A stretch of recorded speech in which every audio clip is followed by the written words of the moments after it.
Welcome back to the R&D podcast. My name's Dalton. RJ. Today we're going to be talking about the number 6 Oregon Ducks traveling to Beaver Stadium to play the number 3 Penn State Nittany Lions. You know, this is going to be an interesting game. Oregon's first trip to Beaver Stadium since 1964. Rematch of the Big Ten Conference championship last year, where Oregon was victorious 45-37. Where Penn State that's the most points allowed from Penn State since like 2015 when they played Michigan. We'll talk about the whiteout game. You know, that stadium's going to be rocking. 13-8 all-time in whiteout games. 6 straight wins in Penn State whiteout games. We all know how Penn State Stadium can get. They'll have Mo Bamba playing. They'll be getting rowdy. You know how the crowd gets down there. James Franklin. James Franklin. Seems like he can't get it done against big teams. Can't get it done in big games. You know what I'm saying? Especially now, though.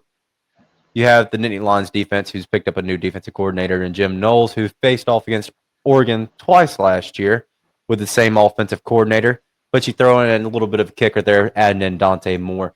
What are you seeing, RJ, that alerts you and shows you, something different in this game that you like? I really don't know there, Dalton, because it's a tossed up really. I mean, neither team has played against a good competitive team, and I mean they both look good on defense. Offensive wise, Penn State having a little bit of struggles on offensive side, and then there's Oregon that struggled in the first half against Oregon State, but came together in the half. And Oregon's offense looks amazing right now. Dante Moore looks comfortable in that pocket.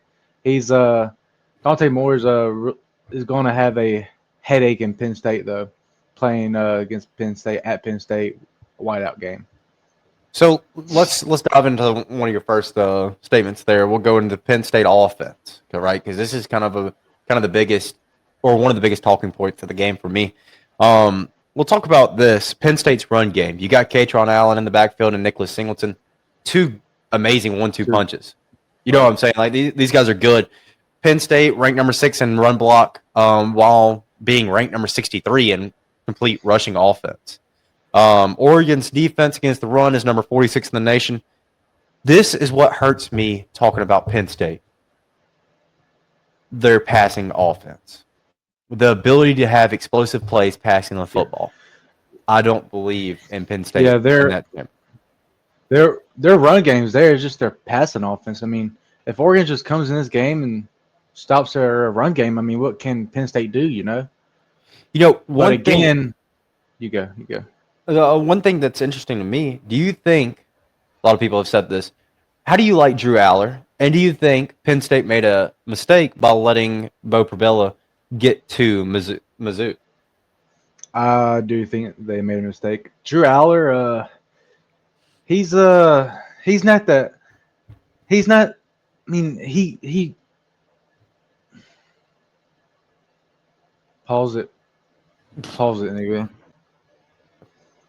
Well, I do think they made a mistake for letting him go to Mizzou. It's just Drew Allar hesitates a lot back there passing. I mean, you can hand it off to your running back easily. He gets a lot of yardage, but if you stop the run game, where's your passing game at? And I don't think Drew Allar is a good passer to me. I mean, he hasn't showed it to me yet. No, not a single explosive play with this Penn State offense passing wise. Yeah, 132 in pass explosiveness. It's not going to get it done against Oregon. Oregon's going to have big plays. Let's be honest. Yeah. Which they haven't looked great, with passing explosiveness, but they have scored the football. They have gotten in the end zone. And Dante Moore's coming off his best game of the season with 4 passing touchdowns. So, 400 passing yards, something crazy like that. 300 some odd passing yards. Looked really good. Like you said, neither team has really played anybody worth noting completely. A couple teams in rebuild years and things of that nature. Going, into maybe the other side of the football, I like Oregon's defense any year because of the fact they have Dan Lanning. I'm a big Dan Lanning guy. I wanted Bama to get Dan Lanning whenever Saban retired. I'm not complaining about DeBoer. That's another video. I'm not saying that, but I really like Dan Lanning. I like the way he coaches. and I like his attitude towards games. I think last year you saw an embarrassing Rose Bowl performance, and I feel like that stuck with him. That stuck with him through the offseason, and I feel like that won't happen again. He's not going to let that happen again. You go into Beaver Stadium as underdogs for Oregon. What are you seeing for this Oregon defense? I mean, this Oregon offense. Oregon defense. Sorry, what are you seeing about this Oregon defense that you like? A lot. I mean, they get after the ball and they bring the pressure that what they need to bring, and then DBs looks pretty good. I mean, Oregon's defense looks pretty good, and also Penn State's defense looks pretty good too. So that being said, this is going to be a defensive game to me. Mm. Oregon returns a good amount of players, but they also have one of the top safety duos in the country, and arguably the top 15 defensive line unit. Really, really high talented team. Both teams really high talented. But Let's talk about the Oregon passing offense. What do you think you're going to have to see from them for Dante Moore to lead this team into a upset at Beaver Stadium? Yeah, that Penn State defense is going to bring pressure, and he cannot force the ball over to Penn State's defense. That's what Penn State's good at. That's what they've been doing the past 3 games is forcing the ball out the quarterback, saying into throwing a pick, and they get good field position and they score. Mm-hmm. Penn State's defense has been making Penn State's offense look amazing because of that.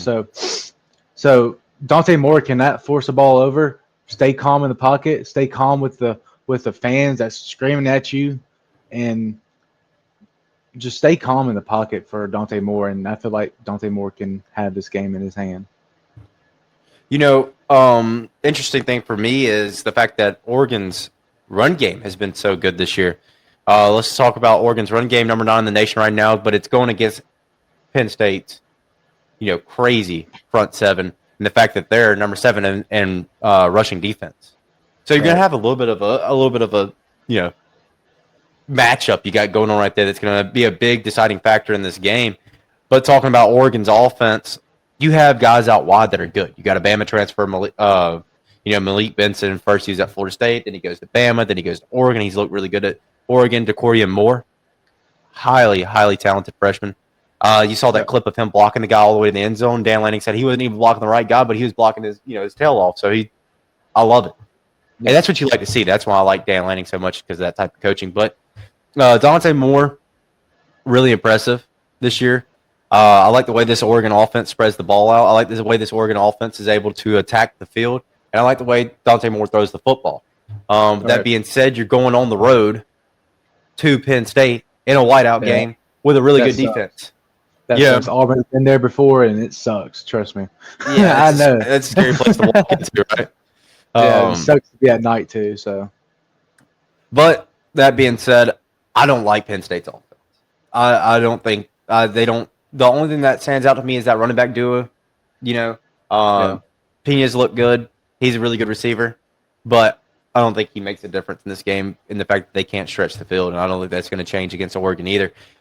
We'll go into the betting lines for this game, RJ. You got Oregon, the underdog at 3.5. It opened up at 3.5 favorite for Penn State. You still have it there. Oregon at 3.5 point underdog. What are you looking for in this game, RJ? What stands out to you, and what's your score prediction?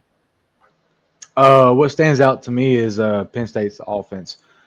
If they can't get that running, I mean, I feel like Oregon could take this game at Penn State. It's going to be hard, but I feel like Oregon can do it.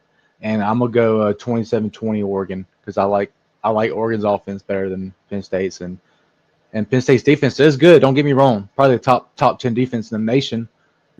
But if you can't score, I mean, you can't win the game. So I'm gonna go with the Oregon 27-20.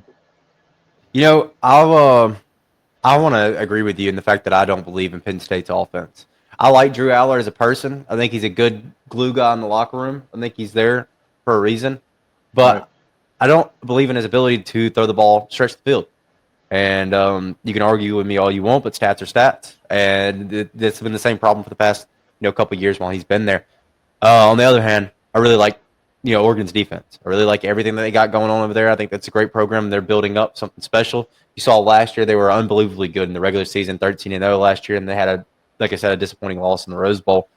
Yeah. But the deciding factor for me in this game is going to be the fact that Penn State can't score the ball as well as what Oregon can, and that's why I have a 24-17 ball game in favor of Mhm. Oregon at Penn State. And So that may be low crazy to scoring say. ball game. I think a low scoring ball game. I think I think I so think it's going to be too. defensive juggernaut. Especially each team hasn't had a competitive game yet either. The Mm-mm. first competitive game, I feel like it's gonna be a low scoring I too. think you're going to have a really slow start. And I think they're going to Yeah. start heating up a little bit later on as defenses get tired and offenses figure more things out and offensive coordinators do their job, what they're paid millions for. Right. Projected score line is actually 27-26 for Penn State, with the point total being 53.